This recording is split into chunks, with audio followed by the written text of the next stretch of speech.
ఎక్కువ పడలేదన్నమాట అండి. అంతే, అంతకన్నా వేరే రీజన్ లేదు. తేజ గారు సార్, మిమ్మల్ని ఇంకా కూడా ఇప్పటికీ ఇంకా బాల హీరోగానే చూస్తున్నారా జనాలు? ఎవరు సార్ జనాలా? అంటే ఇంకా మీరు ఒక ఫుల్ ఫ్లెడ్జ్డ్ హీరోగా అయ్యారని అనుకుంటున్నారా? ఎంత అంటారు నా వయసు? యాక్చువల్లీ చూస్తే మంచిదే కదా సార్, వాళ్ళకి నా మీద ప్రేమ ఉంటుంది, వాళ్ళ ఇంట్లో పిల్లవాడు అనుకుంటారు, చూస్తే మంచిది కదా. ఓకే, భలేవరే చెప్పండి సార్. అంటే ఈ సినిమాలో క్యాన్వాస్ చూస్తే చాలా పెద్ద క్యాన్వాస్ ఉంది. అవును సార్. ఆ క్యాన్వాస్లో మిమ్మల్ని చూస్తే మాత్రం కొంచెం మీ లెవెల్కి దాటిన క్యాన్వాస్ అనిపించడం ఏమైనా ఉందంటారా?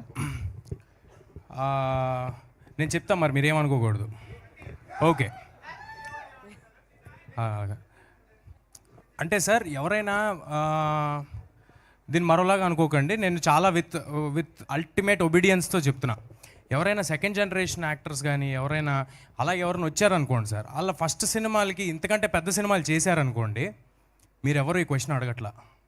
మీరు నాలాంటి వాళ్ళు చిన్నప్పటి నుంచి ఇక్కడ ఉండి ఎన్ని సినిమాలు చేసి, నేను పెద్దయ్యాక మళ్ళీ ఓబేబీలో క్యారెక్టర్లు చేసుకుని ఎంతో సినిమా చేసి బయట డైరెక్టర్లతో సినిమాలు చేసుకుని వచ్చి ఏదో మౌంట్ చేసుకుని కింద మీద పడి చేసి చేసి చేసి కష్టపడి ఓన్లీ ఒకటే అండి, ఇక్కడ బతకాలి అనే కష్టపడి సినిమా చేస్తే మీరు అదేదో చిన్న చూపు చూసినట్టు అనిపిస్తుంది. సరిపోతారా అంటే అంటే నా ఉద్దేశం ఏంటంటే సార్, నా ఉద్దేశం ఏంటంటే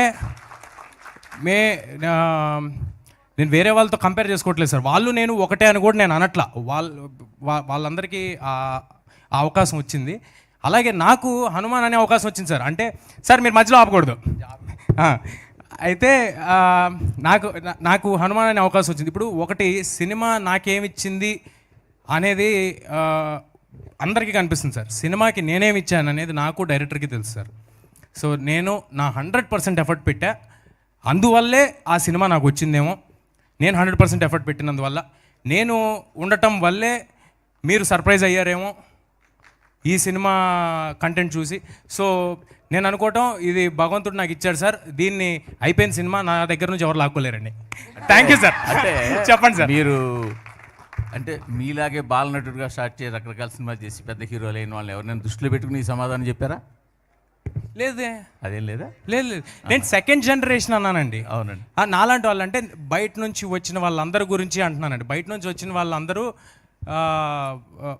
ఏదైనా ఇలాగా కొంచెం మ్యాగ్నానిమస్ ఫిల్మ్స్ కానీ ఏదైనా అటెంప్ట్స్ కానీ అంబిషియస్ అటెంప్ట్స్ కానీ ఏదైనా చేసినప్పుడు అసలు మీ గురించి కాదు సార్, మీరు అన్నమాట గురించి కాదు.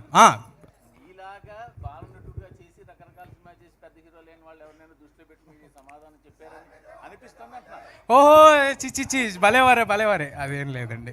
అంటే ఏది కాదు సార్, అంటే ఎంటైటిల్ చేయొద్దండి. మూర్తి గారు క్వశ్చన్ అడిగారు సార్, మీరు ఏనట్లా ఎంటైటిల్ చేయకూడదు ఎవరిని. వాళ్ళకి అది మీకు ఇది అని ఎంటైటిల్ చేయకపోతే హ్యాపీగా ఉంటాం సార్. Thank you. ప్రశాంత్ గారు